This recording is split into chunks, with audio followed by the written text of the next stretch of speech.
उत्तर प्रदेश के मुख्यमंत्री योगी आदित्यनाथ भगवान श्री कृष्ण की जन्मस्थली से थोड़ी सी ही दूरी पर स्थित महाविद्या रामलीला मैदान पर आज जमकर गरजे। अपने 30 मिनट के संबोधन में जहां उन्होंने राज्य और केंद्र की भाजपा सरकार को गिनाया, वहीं विरोधियों पर जमकर निशाना भी साधा। इसी के साथ उन्होंने ब्रज की जनता से एक बार पुनः आशीर्वाद मांगा। कैसे इस धरती ने तो अन्याय अत्याचार के खिलाफ लड़ने की प्रेरणा दी थी और वो आवाज आज आपकी आवाज में दिखनी चाहिए कि अन्याय अत्याचार के खिलाफ जोरदार लड़ाई यूपी ने लड़ी है। बोलेंगे भारत माता की। मेरी आवाज पर आपकी आवाज भारी पड़नी चाहिए।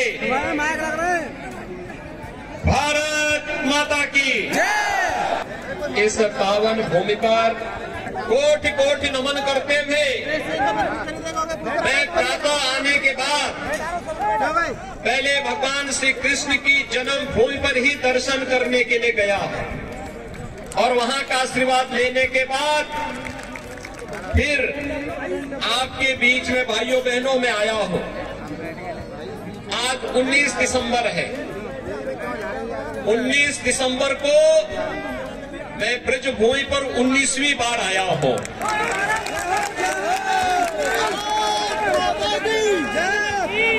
भाइयों बहनों,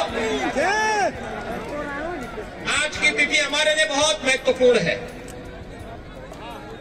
गोवा मुक्ति का दिवस तो है ही, लेकिन आज के दिन 1927 में देश की स्वाधीनता के लिए अपना बलिदान देने वाले पंडित राम प्रसाद बिस्मिल, ठाकुर रोशन सिंह, अस्फाउल्लाह खां, राजेंद्र नाथ लाहिड़ी जैसे क्रांतिकारियों को फांसी की सजा हुई थी। निरंकुश ब्रिटिश हुकूमत को खाड़ने के लिए इन क्रांतिकारियों ने उस कालखंड में झलक जगाई थी। आज पूरा देश अपने महान क्रांतिकारियों का स्मरण कर रहा है, उन्हें बार बार स्मरण कर रहा है और इसलिए आज जन विश्वास यात्रा केंद्र और प्रदेश सरकार की विकास की यात्रा को जन विश्वास में बदलने के लिए, जनता जनार्दन का आशीर्वाद प्राप्त करने के लिए एक बार फिर प्रदेश के 6 स्थानों से प्रारंभ हो रही है। और मैं सौभाग्य मानता हूं कि भगवान श्री कृष्ण की इस पावन धरती पर मुझे इस यात्रा का शुभारंभ करने का सौभाग्य प्राप्त हुआ है। हमारे लिए तीर्थ है, पवित्र है भूमि, लेकिन पिछली सरकारों में क्या होता है ये वही धरती है। कोसी कला का दंगा यहाँ का कोई व्यक्ति भूला नहीं होगा। कोसी कला में क्या होता था, जवाहर बाग में क्या होता था। पहले जवाहर बाग की घटना होती थी, कोसी कला का दंगा होता था। आपने देखा होगा। भाइयों बहनों, आप याद करिए, पिछले 4.5 वर्ष के अंदर आज हमारी सरकार को 4.5 वर्ष भी पूरे हो रहे हैं और 4.5 वर्ष के दौरान प्रदेश के अंदर कोई दंगा भी नहीं हुआ। एक भी दंगा नहीं हुआ, पानी पियो, कोई पलायन नहीं हुआ। जो व्यापारी, जो प्रताड़ित हिंदू पिछली सरकारों में 14 वर्षों की प्रताड़ना के दौरान पेशेवर माफिया और अपराधियों के द्वारा यहां से भगाए गए थे, वह व्यापारी, वह उद्यमी और वह हिंदू वापस अपने घरों को आया है और बड़ी शान के साथ अपने घरों में रह रहा है। आज कोई व्यापारी और कोई हिंदू प्रदेश से पलायन नहीं करता है। आज पलायन होता है प्रदेश से पेशेवर अपराधी और माफियाओं का। आज पलायन होता है उन लोगों का। क्यों पीड़ा है सपा, बसपा और कांग्रेस को? जब प्रधानमंत्री मोदी जी देश के 135 करोड़ जनता को फ्री वैक्सीन, सबको वैक्सीन का लाभ देते हैं, उनको तब भी अच्छा नहीं लगता है।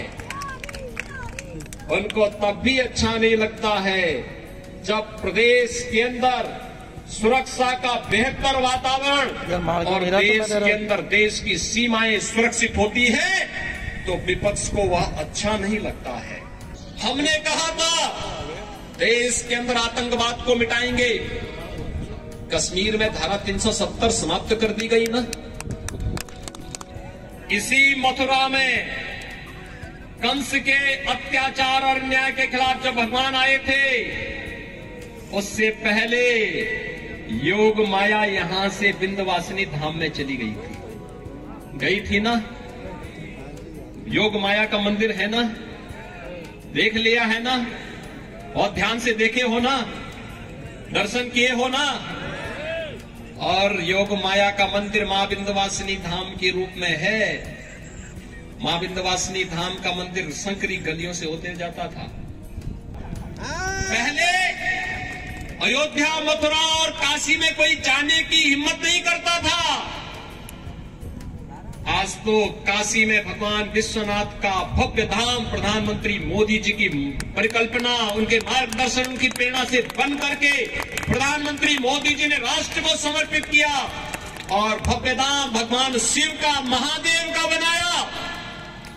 और महादेव की पूजा के बाद अगर किसी का सम्मान किया तो वह किसका किया?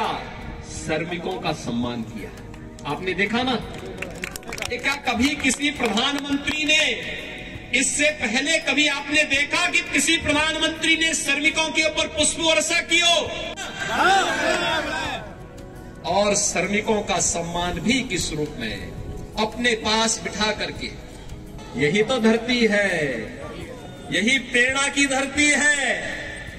ये प्रेरणा देते हैं सात्विक पुरुषों को, साधु पुरुषों को, सज्जन पुरुषों को, गरीबों को, किसानों को, नौजवानों को, महिलाओं को। किसानों की उपज को क्रय करने की बात हुई तो क्या किसी की जाति और चेहरा देख करके प्रारंभ हुआ था क्या? नहीं। तब सबका साथ, सबके विकास सबका, लेकिन तुष्टीकरण किसी का नहीं। नारा क्या था? विकास सबका, तुष्टीकरण किसी का नहीं। और भाइयों बहनों, आज मैं यही कहने के लिए आया हूं। हमारी सरकार ने भी हाल ही में कहा, हम जितनी भी निराश्रित महिलाएं हैं, विधवा महिलाएं हैं, इनकी पेंशन की राशि को हमारी सरकार ने, पहले कम लोगों को मिलता था, हमने 5 वर्ष में उसको दुगना किया। और फिर अब ये कहा कि अब तक तो 500 रुपए मिलती थी, अब इनको 1000 रुपया महीने पेंशन दिया करेंगे। वृद्धजन थे, 500 रुपए पेंशन मिलती थी। हमने कहा नहीं, ये सभी मंत्रीगण हमारे साथ थे, विधायकगण साथ में थे, इन सब ने कहा कि इनको भी बढ़ना चाहिए। हमने उसकी राशि भी 1000 रुपए कर दी। अगले 4 महीने तक 500 रुपए के भरण पोषण भत्ता की व्यवस्था भी इनके लिए कर दी है। कोरोना की तीसरी लहर को रोकने के लिए सब तैयारी के साथ सरकार का मदद करेंगे। कहा कि 5 साल में किसी व्यक्ति की संपत्ति 200 गुना बढ़ जाएगी। क्या कोई इसके बारे में सोचता था क्या? लेकिन समाजवादी पार्टी की सरकार में सब देखने को मिलता था। भाइयों बहनों, आप सबसे मैं कहने के लिए आया हूं, आप मुझे बताइए, जो मथुरा, वृंदावन, बरसाना, गोकुल, बलदेव आदि तीर्थ स्थल बनाए गए हैं, क्या ये सपा, बसपा या कांग्रेस कर पाती? क्या अयोध्या में राम मंदिर का निर्माण ये लोग कर पाते? क्या विंध्यवासिनी धाम का पुनरुद्धार ये लोग कर पाते? क्या गरीबों का राशन दे पाते? क्या कोरोना के खिलाफ लड़ाई ये लोग लड़ पाते? क्या पेशेवर अपराधी और माफियाओं के खिलाफ लड़ाई ये लोग लड़ पाते? जब ये लोग किसी लायक नहीं है तो इन लोगों को क्या सत्ता में वोट देना चाहिए क्या? दोनों हाथ ला करके बोलेंगे, इशारा करेंगे, क्या देना चाहिए?